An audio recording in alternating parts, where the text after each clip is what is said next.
What's your view on why young men are basically moving over? I think as a liberal, I'll be very clear, I am liberal. And I spent the last several months being asked this question by liberals and Democrats. I think the answer is that the left kind of hates and fears masculinity broadly. I think it doesn't like it. And I think you can see that in the fact, I don't know if you know this, the APA, it's the American Psychiatric Association. This year they came out with rules and guides about how to treat men in therapy differently than women, and like tricks and stuff that they need to be aware of, right? And it's like, it shouldn't be like 2025 where we're coming out with this stuff. I think the left has just broadly neglected the male issue because it's been what's the word? Not politically correct to talk about. Indeed. Yeah. And what say you, sir? Do you agree with that? To some degree, yeah. I think men are moving to the right because men are more rational than women.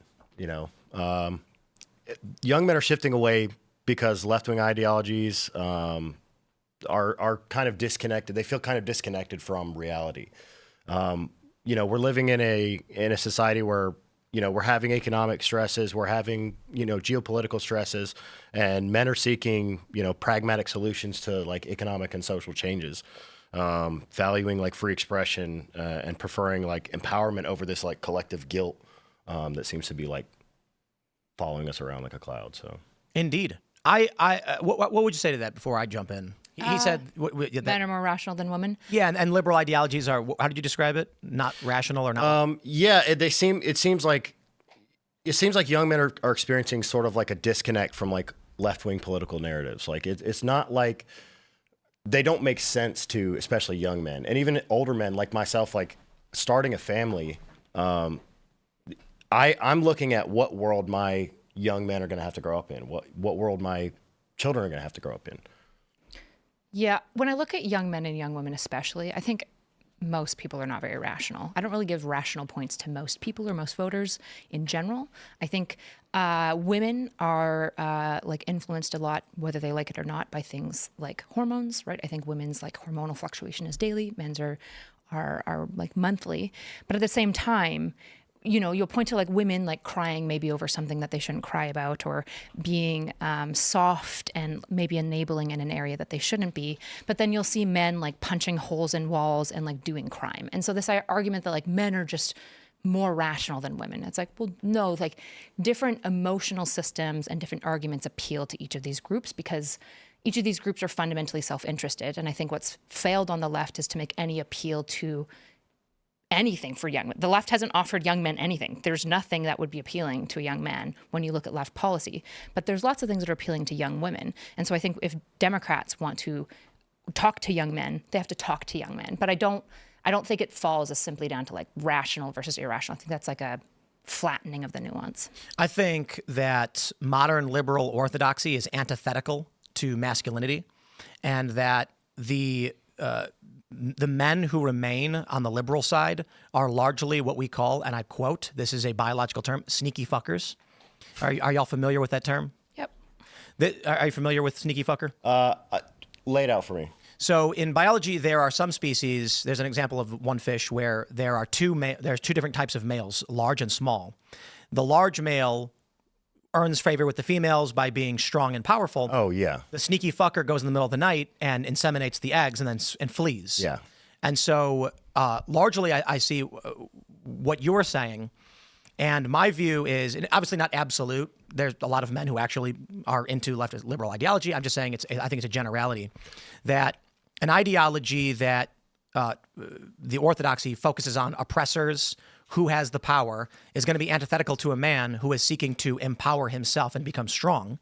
And then what you end up with is among millennials, the data in 2018 was that 70% of millennial women were Democrat, 30% were conservative, and 55% of millennial men were conservative and 45% were Democrat. The data probably changed, but I think you get a large portion of weaker males who find their path towards I guess, sexual marketplace success in being the male feminist pandering to women, telling them what they want to hear so that they can earn favor, whereas the other guys are defiant dude bros chest bumping. And that's an exaggeration, but that's, you get the idea. Yeah, I think there's something, so like the sneaky fucker is very fun. In Evo human psych, there's not like a ton of evidence for this as like a mating strategy. It's more like birds that do this. But this idea that I think is actually more true, that I think is more grounded on reality that we're talking about, is this idea that essentially for you to perform well as a man in the liberal space, there has to be a certain level of like castigation you have to do toward masculinity and like a promotion of femininity that's almost exclusively performative, right? Especially because as a woman, I wouldn't say liberals are like inherently better at like certain forms of sexism, right? Like there's a lot of times where I feel like just my existence, I just don't get respected as much like at a default, even in liberal spaces. And so what I think happens is there's a lot of performativity. And in the case of on the left, we've had this issue where if you want to be left coded, and by left coded, I mean perform, appear, and feel left. You've got the language, usually some aesthetic, right? I appear more left than I appear right. I've got like a choker on and whatnot. In all these ways, if you want to perform left, you have to do some level of service to femininity. And if you're going to talk about masculinity, you have to caveat and couch it within these other things.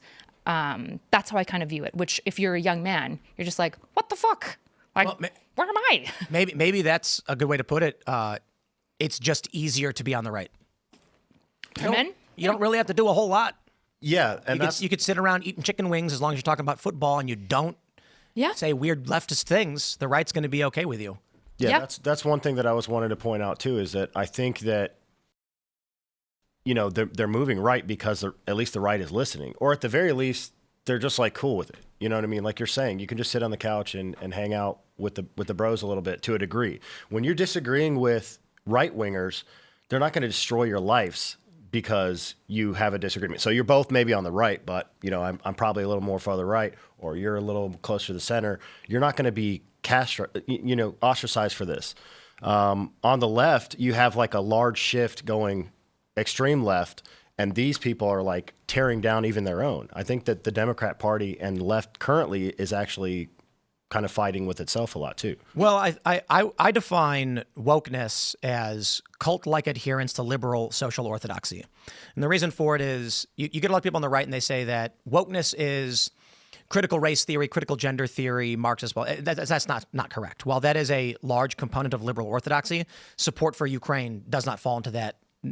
People try to shoehorn it in by saying, oh, but Ukraine is the weaker being oppressed by the Russians. And I'm like, that doesn't explain NATO expansionism. NATO expansionism is not Russia is small compared to NATO. NATO is encroaching on Russian space. There's a big debate over that. So the oppressor doesn't make sense there. Islam being the second biggest religion in the world and a strong theocratic, fundamentalist, militaristic religion also doesn't quite make sense. It is the adherence to the modern liberal orthodoxy, which is relatively amorphous. And so I pulled up just this real quick example. The four lights from Star Trek. Are you guys familiar with the four lights? I'm not. Star Trek: The Next Generation. Captain Picard. Oh, everybody's not a Trekkie is groaning. Don't care. Captain Picard is captured by an enemy faction. He's brought into a torture room where the enemy commander has four lights above him, and he says, "How many lights do you see?" And Picard says, "4." And then he gets electrocuted. And he says, "You are incorrect. There are 5 lights." And now, how many lights do you see? And Picard says, 4. And he gets electrocuted again. And the whole episode basically finally ends with him screaming in the face of the commander, "There are 4 lights," which becomes a cultural meme, especially from among millennials and those who watch The Next Generation grew up with it. The captain refused to bow to a false reality he was being forced to through pain of punishment. That's how I view a lot of younger guys and a lot of people on the right, a lot of post-liberals, former liberals, whatever. The left is demanding you adhere to things that are completely false. Otherwise, they will cause you pain. They will take your job. You will be kicked out of social circles. The right has no such precepts. Now, to be that is a bit as absolute. The right certainly has some, but it is. Now, I would also put a timeline on this. I think it's really important to look at a timeline. So I was actually watching your conversation with Bill Maher. Bill Maher. How do you pronounce his last name? Maher, I guess. Maher. Send it, yeah. And he pointed out to you something that I think is really important, where he talked about like, well, yeah, the left and the right, when we're talking about it from like 2016 to now, I think I agree broadly with your narrative. I might not use like all the same language. Like I don't call it cult, like I call it religious. Thanks for watching this clip from the Culture War podcast. We're live every Friday, 10 a.m. to noon. So subscribe and come hang out.